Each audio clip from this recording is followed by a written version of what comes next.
so hopefully this time it goes without a hitch. Unlike the last time we did new titles where it was a bit bloopy. So looking at the new titles coming out in February 2024.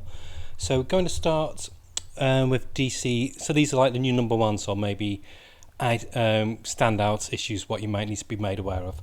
So start with DC first. We'll do the Batman titles in a bit, but we'll focus on the other DC parts of the other parts of the universe in DC. So first of all, there's a new title which I'm quite interested in. It started off as a backup in the late new Green Arrow comic. It's by Peter J. Tomasi. It's Sinister Sons. So, of course, Peter J. Tomasi made quite a name for himself with Super Sons. So this is like the reverse of that. This features, it's got art by David LaFuente, who does the backup, I think, in Green Lantern with Peter J. Tomasi. There's some more variant covers here. Really nice cover there.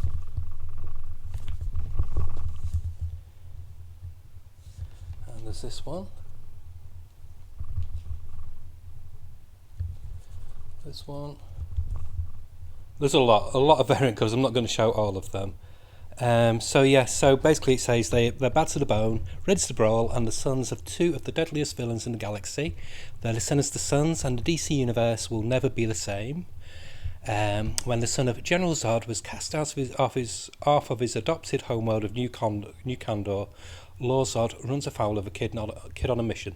Sinson is out to prove he's got what it takes to live up to the family name of Sinestro.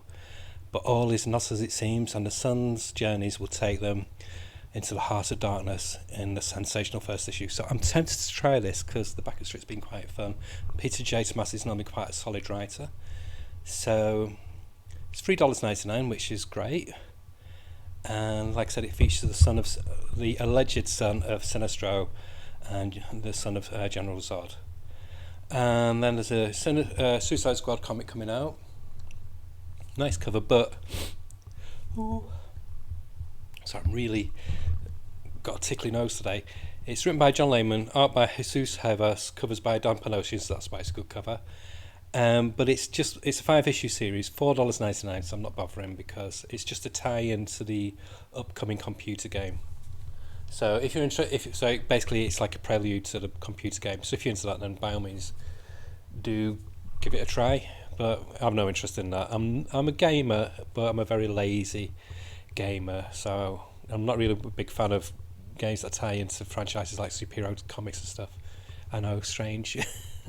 I'm really weird. I'm one of those few comic readers who's not really not that bothered about superhero films and superhero tie-in games. But it says, before the Suicide Squad sets their sights on corrupted Justice League, in the upcoming video game Suicide Squad, so yeah, it ties in with that. So let's keep scrolling. I don't think there's that many new number ones, to be honest.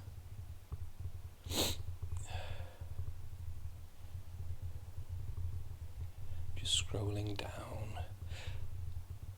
Some of these new miniseries like Wesley Dodds, Sandman, Alan Scott Green Lantern, and Jay Garrick the Flash. I got the first issue for Wesley Dodds Sandman, but it's sold out, the second one, so I'm going to wait for the book, and I think I'll do that for all of them. Because one thing with DC, sometimes you have to wait a few months longer than you would for Marvel, but when they bring out the collections, they're really, really reasonably priced, or if they're a hardback, they're reasonably priced again, and they're really attractive on the shelf. So that's me just doing a bit of filler talk. Just some really nice covers for the new latest issues of Superman coming out in February, so do keep your eyes on those. One comic, I don't know if I mentioned that last month, but the Kneel Before Zod, that intrigues me because Joe Casey's writing that, and he's a really solid writer, but I'm not sure if it's a mini-series, if it's an ongoing, but they're on to issue 2 in this month, so it is one to look out for.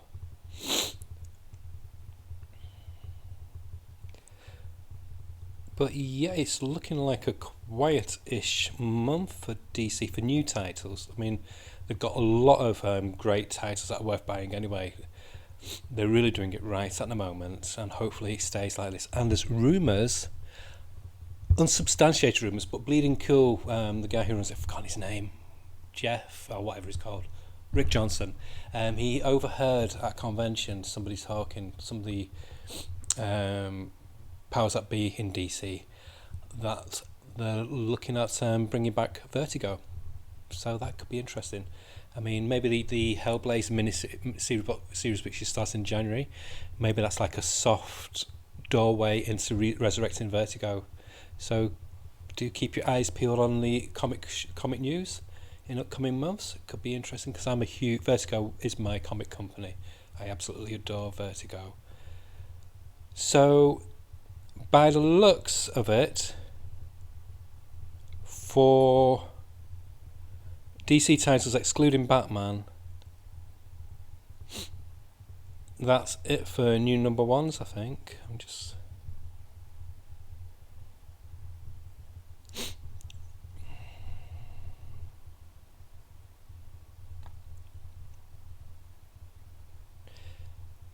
Yeah, but there's some seriously beautiful comics, ongoing series, the covers and whatnot. So good. So I'm going to just pause the camera and I'll resume in a bit, because now I know how to do it instead of ballsing it up like I did last time, and we'll look at Batman. Right, for the Batman range of titles, there's no new number ones, but there is there is a storyline that's starting, what's getting a lot of hype at the moment. It's in the Batman main title by Chip Zdarsky, and it's starting from issue 142. It's a 3-parter. It's going to be weekly, so that's $4.99 every week, but it is 40 pages unlike Marvel's 20 pages. I mean, it'd be 30 pages of story and 40 pages with ads, unlike Marvel's, which is 20 pages of story for the same price. So it's going to be a 3-parter, and it's the Joker year 1. So I don't know how I feel about this. I feel like they need to rest the Joker for a bit, to be honest. There are good Joker stories. I love the Joker as a character. I mean, my introduction to Batman was, I think it was Steve Englehart and Marshall Rogers when they did Batman in the 70s. I got like a digest reprint in the 70s, and that's my first proper Batman comic. So I love the Joker. I love everything about the Joker, but I think he's been overexposed by TV, film and comics. And I think the death knell for him was the Free Joker series, which just kind of like, it was unnecessary, it's pointless. So I wish they'd focus on other... Batman's got the best rogues gallery going. They've got classics like Killer Croc, Hugo Strange, Two-Face, Penguin, Mad Hatter, and then you've got the more recent, well, when I say recent, past 20 years, like, I forgot what it's called now, the one with the dummy on his hand, and then you've got Bane from the past 30 years, so there's so many that they could focus on. So I really think they should give Joker a rest, but Chip Zdarsky's not bad. I like him as a writer, but he's not my favourite Batman writer. I love what Ron V's doing, and I'm really enjoying what Joshua Williamson's doing. And maybe this is a controversial take, but after just reading Batman Offworld 1, which blew my socks off from the storyline to the artwork, which I'll be doing a review of tomorrow. I'm going to do a review because I've got to read my comics. I've got a huge stack of comics what came this week, so I've got to read them all today. But that one issue just proves to me that Jason Aaron gets Batman. No matter even if he sets it in a science fiction setting, he knows Batman's voice much more, I think, than Chip Zdarsky does.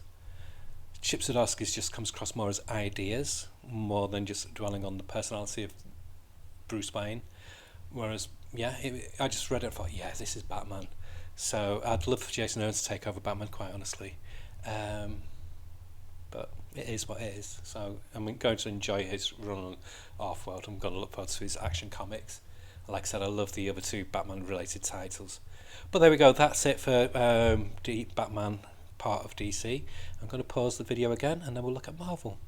Now, warning, I sometimes do rant a bit with Marvel, just because of how they run the business. But we'll get to that when I look at it. Bye. Hi again. I don't know I'm saying hi again because I've not gone anywhere when you're watching this, but bimbo blonde.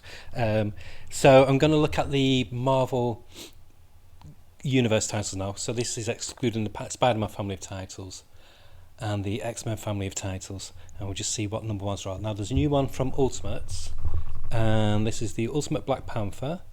That's the main cover, And this is written by Brian Hill, who's a solid writer, and artworks by Stefano Caselli. The name rings a bell, but I just can't place what comic he was on before this. So this is quite interesting, because I'm surprised that they went for Black Panther. I thought they might have gone for somebody else, but I'm pleased they have done, because at least they're not going for obvious takes, what they normally do with Marvel. No, first bugbear that comes across, here we go. And it's my biggest bugbear with Marvel right now. The price point. It's a 40-page comic, so that means with Marvel it'll be 27 story pages, something like that. And they're charging $5.99 for it. It's dear. In this economy, the price of the comics out of the pocket for people who want to try new comics, it just puts you off trying it. Not as bad as Godso, which I did a video of if you want to go back and look at that. Plug. But I might try it. I am definitely going to get Ultimate Spider-Man, and I will try, spoilers, the X-Men when it comes out by Peach Momoko. So new Ultimate Black Panther. In the wake of Ultimate Invasion, Khonshu and Ra, the Force known together as Moon Knights, are seeking to expand their brutal control on the continent of Africa. In response to the lone bulwark against them, the isolated nation of Wakanda will send forth its champion, its king, the Black Panther. So Brian Hill, he's the one who's currently writing Blade, which is one of the few Marvel comics I'm getting at the moment. So he's solid. Oh, so that's why I know his name from. Stefano Caselli has done X-Men Red and Avengers. So that's quite an unusual take. So they're incorporating the world of Moon Knights with Black Panther with that one.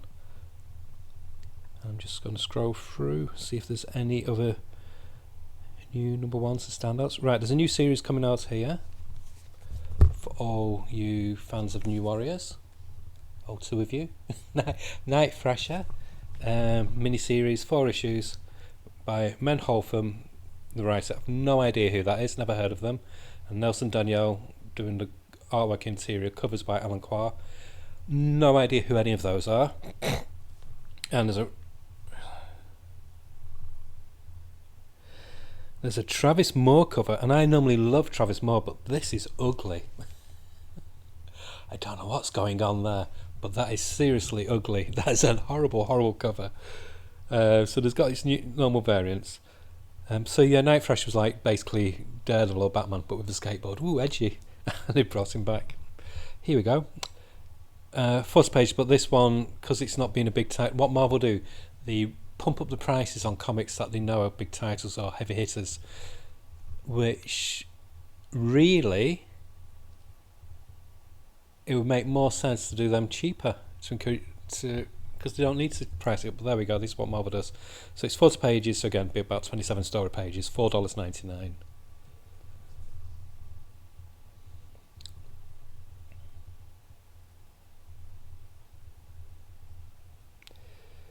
And I've got a feeling there's not much else in the main Marvel universe. I think there is one more title. Let me just. Problem with Marvel, they have so much shit. I mean, so much stuff that it takes ages to scroll through. That was really whiny. Sorry, scroll through. But what can I say? I'm a whiny bitch sometimes. Here we go. There's a one-shot. Women of Marvel. Some good writers on it. Gail Simone's the main writer. So it's these one-shots, what they do, where they focus on different things like Women of Marvel, Men of Marvel, Latina and stuff like that, LGBTQ. 40 pages, but $5.99 again. Oh, come on, Marvel. Do better. Another one I am still carrying on with is Captain Marvel, as long as they keep the creative team. If they do what they do with the Hulk, where they keep on shifting the artist around, I might not carry on, because the Hulk, I like the story, but the change of the art all the time keeps on throwing me off it. There's a giant-sized Fantastic Four. This is a new thing what Marvel's doing, and I don't like the idea of it. It's 48 pages, $6.99. Fuck me. That should be $4.99 or $5.99 max. And it's not. What really annoys me, it's got an original story in, but it's also got a reprint of an issue as well. No.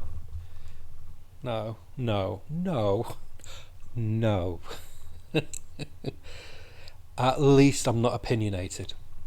So now let's just scroll through. Just want to check on something to see if the Hulk artist. Yeah, the art's changed on the Hulk again. So we've got Nick Klein at the moment. He left 2 issues, while Tradmore did a few issues. And on Incredible Hulk 9, he's not on it. It's Danielle, who's a good artist, but again, it's a different art style. It's going to throw me. Oh, Marvel, this is what really rant time. I can't even speak and getting that ranty. What Marvel really do badly is they promote these killer teams of great writers, get great artists, and then the artist normally just sticks around for 2 issues, 3 issues, and then they come back sporadically. You don't get that with DC. You might get, like, say with World's Finest, you'll get Dan Morant on for like 8 issues in a row, then there's one fill in for 2 issues, and then he's on for another 8 issues or so. That's how it should be. But no. Not the Mighty Marvel method. There's a Guardians of the Galaxy annual #1, which is annual. I don't know if Guardians of the Galaxy is finishing because they don't have the regular comic listed on here, just the annual. So I wonder if they've made the ongoing into a miniseries like they did with a few other comics, like Cosmic Ghost Rider.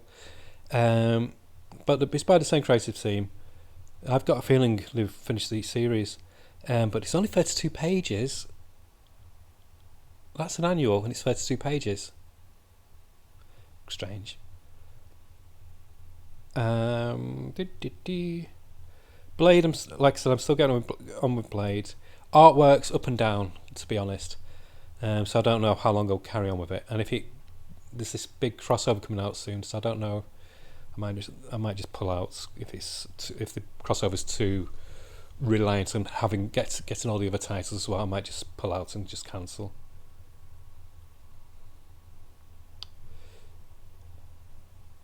Right, there's a new Predator. First issue by Ed Brisson, who's a good writer, Francisco Manna. But the reason I don't buy Predator comics is it's 40 page issues, so that means 27 pages again. $5.99. No. It's just too dear.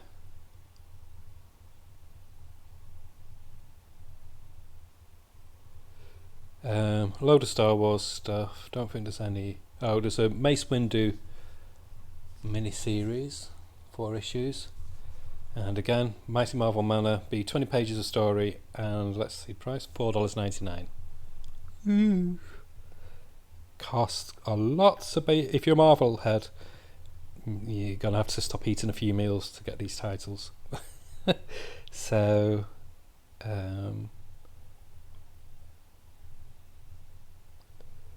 think that's it for that. So I'm just going to pause the recording again, and then we'll have a look at the Spider-Man titles, and then we'll look at the X-Men titles. Okay.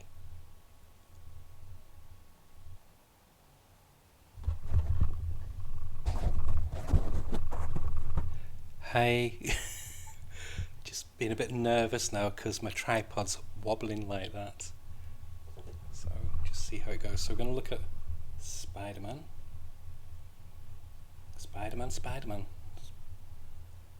So yeah, issue 2's Ultimate Spider-Man's coming out. There's going to be huge buzz with that. I think the only newsworthy title of a new #1 is there's a 5-issue What If, which is Venom. I don't like that artwork. The artist is Jesus Hervas. Oh, the cover's by Lionel Francis Yu, and normally I like him. But the writer's very good, Jeremy Holt. But I don't like What If titles. I'm not a fan of multiverses. I'm not a fan of basically stories about characters that don't really exist or variations of an existing character. The only time I liked it, and I guess it's his fault, is the Captain Britain one when Alan Moore did that, when you had all the hundreds of different Captain Britons. That I really enjoyed. That's how it should be done. And I love the film Everything Everywhere All at Once, but and the League of Lois. So I do like it, but not to this degree. But yeah, so it says, years ago, in a familiar church tower, the Venom symbiote was spurned by Peter Parker and found a willing host in the eventual and wrathful Eddie Brock. Or at least that's the story you know. From Rise of Star Jeremy Holt, he's a star already. Believe it. Jesus Hervas, who did Marvel Unleashed. That was quite a good series from what I heard by Cal Starks about the pets of the Marvel Universe. Surprisingly good. I've not read it, but I might get the book. Because no new look at what makes the Marvel Universe's most sinister symbiotic, with a journey that reimagines its earliest days, bonded to a host with rage and temper entirely different than those of Eddie Brock. But again, it's going to be 20 story pages, and it's $4.99. This one really annoys me. It's pointless. Here's my big rants for Marvel. Yes, I've had a few, but this is my big one. Why don't Marvel do original ideas anymore? They just keep on recycling. They've got recycling tons of stuff, and my mind's giving me brain farts right now. But the past few years, they've brought crossovers out, but they're like the same crossovers what they did years ago. For example, Secret Wars was a revamp. You just do something new, Marvel. Stop it. But they're doing it again with Edge of Spider-Verse. That's coming out again. No interest whatsoever. Again, multiverses and 4 issues. Loads of different writers on it. Travel Foreman doing the artwork. At least it's $4.99 for 40 pages, so again, be about 27 story pages. But one series I am going to get, because I like the writer Cody Ziegler and I like the character, and I have got the first collection of it. Spider-Punk's coming back. So definitely on board with that one. He's the most refreshing new. I prefer him to Miles and Spider-Gwen. Maybe it's because he's British. So 40 pages, $4.99. So again, so I think with this one it'd be like what I've done with a lot of the miniseries, where it'll be 27 story pages for $4.99, and then next month it'll be $3.99 for 20 story pages. And then the rest of it is just tying into these gang war huge crossover. Again, going to cost you a lot of money, a lot of series, a lot of tie-ins. And after this, we shall do the X-Men. I was going to pause it, but I think it's done it okay. Here we go. So, with the X-Men, I think it's just carrying on with those miniseries. So you've got the House of X, Fall of the House of X, Rise of the Powers of X. But these are all ongoing ones from last month. Yeah, these are the second issues. There's a new series by Steve Orlando, who's, I don't like him as a writer. I think he's very meh. But Scarlet Witch series finished, which is pointless, just so they can relaunch it again, just get sales. But like this time, Quicksilver's teamed up with her. Why didn't they just carry on with the numbering, just change the title to Scarlet Witch and Quicksilver like they used to do back in the day? Because they want money, but then the sales drop afterwards. But it's only a 4-issue series as well. I don't get it, because I thought Scarlet Witch was a big seller. Why? So 4 issues by Steve Orlando. The artist is Lorenzo Tametta, never heard of them. Covers by Russell Dotterman, who obviously is very good, got a huge fan following. And there's loads of other variants, for example. Tripod. I think I'll have to adjust it for the image. Look, 40 pages, $4.99. So again, it'll be $3.99 with the next issue. And then this one I'm tempted with, but I know I'll be disappointed. It's by Chris Claremont, and he's not done anything good since the 80s, early 90s. Wolverine Madras Poor Nights, but I have a soft spot for this period of Wolverine. So I know I'll buy it and I'll hate read it. So 5 issues by Chris Claremont, Edgar Salazar, who's a good artist if I remember, and cover by Philip Town, who's a fantastic artist. But the one cover, I might go for the alternate one because he's one of my all-time favourites. John Bolton of classic X-Men fame, and he did the Black Dragon with Chris Claremont, and he's done Father Shandor for Warrior. I'm such a geek, but I love that cover. He's such a fantastic, amazing artist. So, it's not doing a 40-page one, it's just a normal standard size one, but it's only $3.99. You've got me, Marvel, I'll be getting it. So that's it. That's for the new titles for Marvel. I didn't rant too much, but I think they're legitimate. It's the overpricing and the quality standards. What they've started doing as well, the comics at $4.99, I've noticed the covers slightly better. But the $3.99 ones, they're like they were when there's that big outcry about it being basically printed on toilet paper. Like, I looked at my, I read my Hulk comic. I read the Incredible Hulk number 6, I think it was. And the cover nearly came off. It nearly stuck to my fingers. It was that flimsy. It was like tissue paper. It's really not good. More DC. I think it's why I like DC. Just think about the quality, and the prices are reasonable. If they're going to do your $4.99, you'll either have a cardstock cover, or it'll have 30 story pages. I have no problem with that at all. In the case of Harlequin, black, white, and redder, each one's been a cardstock cover for $4.99, and you get free 10-page stories. So you get 30 pages of story, and then you've got artwork inside as well. So in effect, you get about 36 pages of content. Fantastic. But I'm going to pause it now, and I'm also trying to adjust my tripod so it doesn't collapse, and we'll look at image. Hey, so I've got my tripod sorted out, but it's still going like this a bit. But going to look at image. With image ones, what's really good with them, you just get those direct from their website. They're much more organised than the big two. It makes it a much easier exercise. So image, first of all, what they're doing, they're giving you a preview what's coming out in May, which is a free comic book day, and it's an Energon Universe special, so that I think I'll be picking that up, because I never used to be a Transformers fan. I don't know fuck all about Transformers or G.I. Joe, but I'm loving what they're doing, so sign me up. Let's have a look. Is there any new number ones from Image? There normally is. Yep, there's a new number one here. That's the cover, called Cabinet. The Cabinet. I'll just read the synopsis. Oh, fuck off. There we go.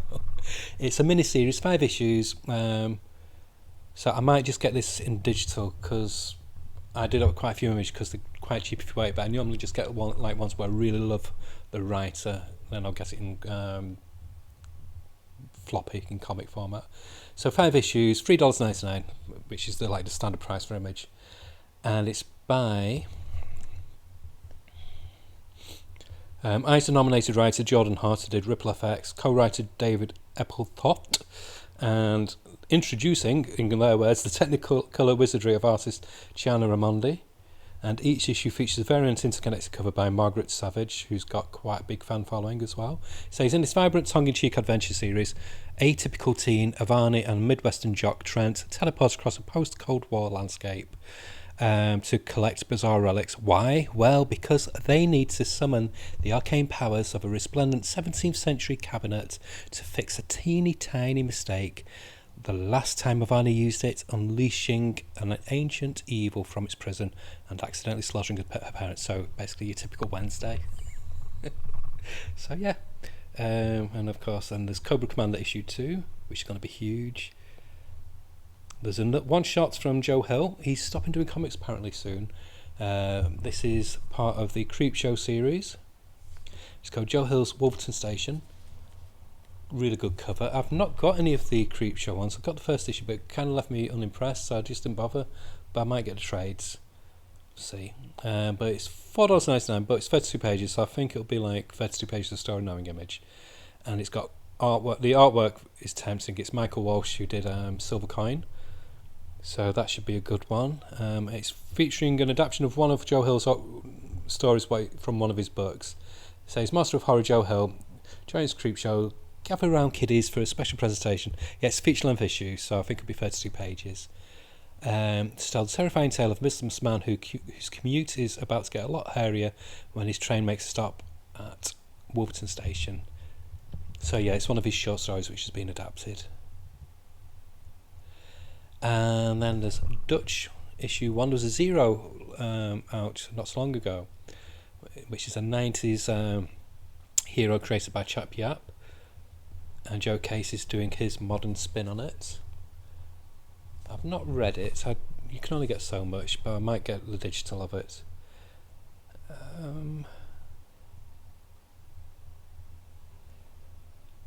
And here we go. This is one that I am going to get in floppy because I like Ryan Parrott, and the art's by A. John Pearson, and it's called The Infernals.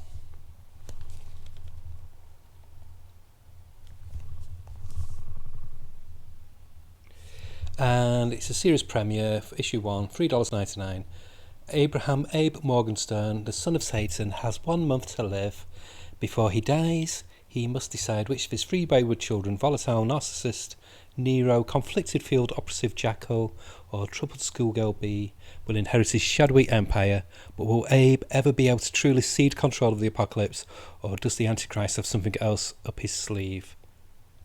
So yeah, looks like it's going to be pretty epic. So I like a bit of a supernatural tale, so I will try that. And I think... here we go. How could I forget this one? It's by Ramvi. Ramvi. He's got so many good titles coming out soon.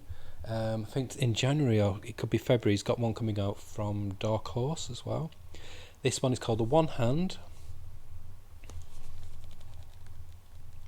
It's a 5-issue crime drama written by Ramvi, art by Lawrence Campbell and Lee Luffridge. 5 issues, as I said, $3.99.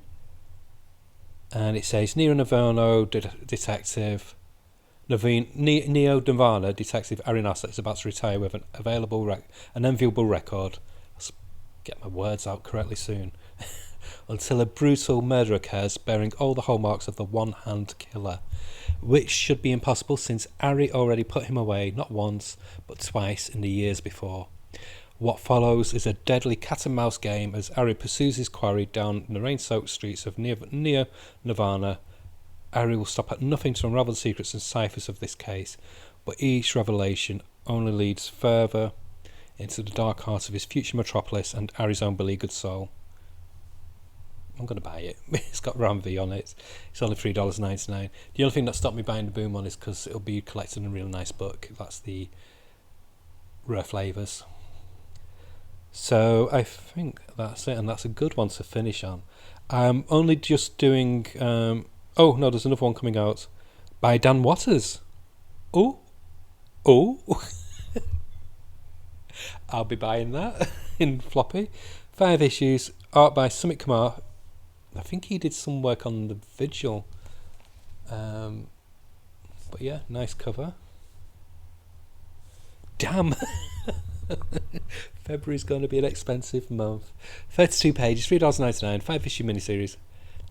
Anything by Ramvi, Dan Watters, Alex Packnadale, I'll try. They're like the holy trinity of new comic writers. It's... Oh! Okay. This is exciting. I've not read any news about this. It looks like they're doing a shared universe. Because this, as well, is set in Neo Nirvana.